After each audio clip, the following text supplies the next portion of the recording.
मुझ में इतना साहस नहीं था अपनों से लड़ने का। अपनी इच्छाओं का दमन करना ही एकमात्र राह बची थी और एक दिन कोर्स भी समाप्त हो गया। इस बीच कैंपस प्लेसमेंट में हम में से अधिकांश की नौकरी लग चुकी थी। घर जाने के दिन आ गए। मंदिरा जाने लगी तो मैं उससे मिलने उसके कमरे में गया। मेरा हाथ पकड़ कर बोली, तुम बहुत अच्छे हो कपिल, ऐसे ही बने रहना। मुझे एक दिन बाद जाना था। मैं अपने कमरे में आकर अपना सामान समेटने लगा। अटैची में सब कुछ डाल लेने के बाद भी ऐसा लग रहा था मानो बहुत कुछ पीछे छूटा जा रहा है। कॉलेज शुरू हुए 1 सप्ताह बीत चुका था। यूं तो बाहर लगे बोर्ड के अनुसार ये स्कूल ऑफ मैनेजमेंट कहलाता था, पर था शहर का मशहूर नवनिर्मित कॉलेज ही। शहर के भीतर बसा हुआ एक अलग शहर। लंबा चौड़ा परिसर, बगीचे, लड़के लड़कियों के अलग अलग हॉस्टल और समारोह इत्यादि के लिए एक लंबा चौड़ा मैदान। यहीं पर आज सुबह से चहल पहल है। द्वितीय वर्ष के छात्र आज फ्रेशर्स को पार्टी दे रहे हैं।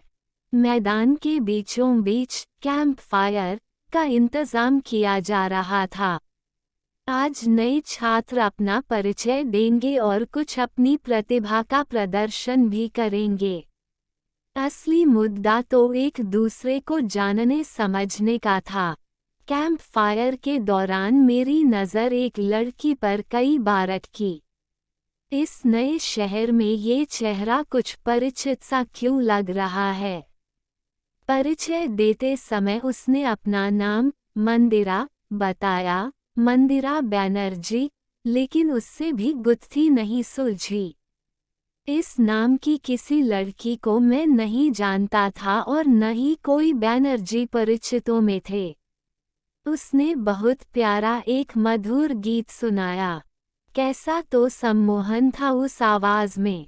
बंगालियों के गले में विधाता जन्म से ही मधुर कंठ फिट कर देता है। मैं बात करने के लिए आगे बढ़ा। अच्छा अवसर था उसके गले की तारीफ करने का, परंतु उसे अनेक लोगों से घेरा देख यूं ही लौट आया। वह भी मुझे पहचानने का प्रयत्न कर रही थी शायद। 1-2 बार मैंने उसे अपनी ओर ध्यान से देखते पाया, कौतूहल भरी नज़र से। तभी उसने राह में पड़ा बैग उठाकर एक किनारे किया और मेरे ज़हन में रेलवे स्टेशन पर बैग उठाए खड़ी लड़की का चित्र कौंध गया। उसी सप्ताह की बात है। मैं मेस में बैठा था। अगली क्लास के प्रोफेसर के छुट्टी पर होने के कारण इत्मीनान से बैठा था, जब मंदिरा भीतर आई और हॉल खाली होने के बावजूद मेरे पास आकर बैठने की इजाज़त मांगी। बात शुरू करते हुए उसने कहा, आप कहाँ से आए हैं? चेहरा कुछ परिचित सा लग रहा है। जब मैंने उसे बताया कि हम एक ही ट्रेन से आए हैं और शायद एक ही कोच से और हमारी मुलाकात स्टेशन पर हुई थी, तो उसके चेहरे पर मुस्कुराहट फैल गई, मानो किसी समस्या का हल पाकर चैन आ गया हो। यूं हुई हमारी दोस्ती की शुरुआत। मैं इंजीनियरिंग करके एमबीए करने आया था और वह अर्थशास्त्र में ऑनर्स करके आई थी।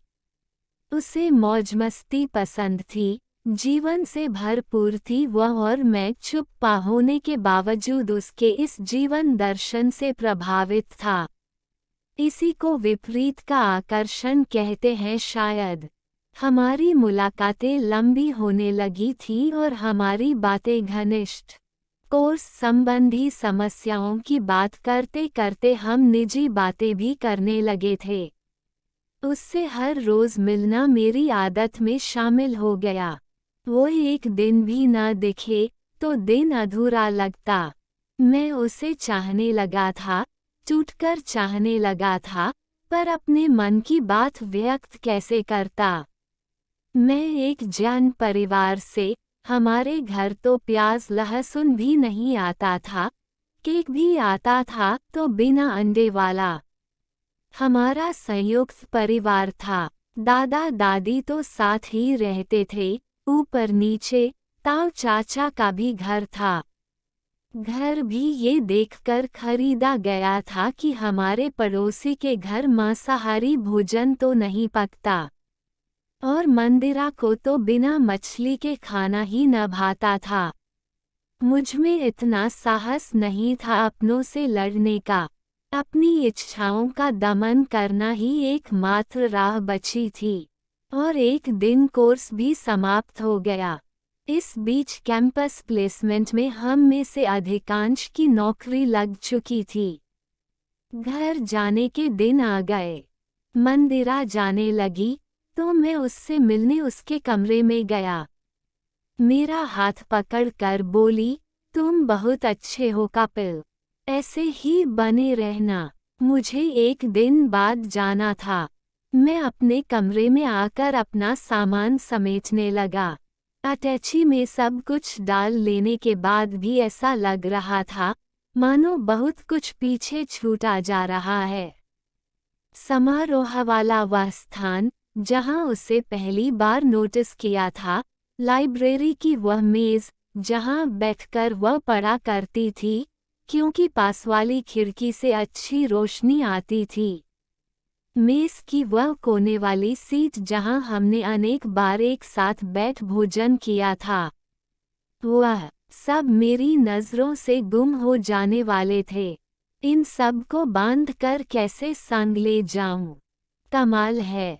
घर आकर जब सामान निकाला तो पता चला, ढेर सारी यादें स्वयं ही संग चली आई हैं।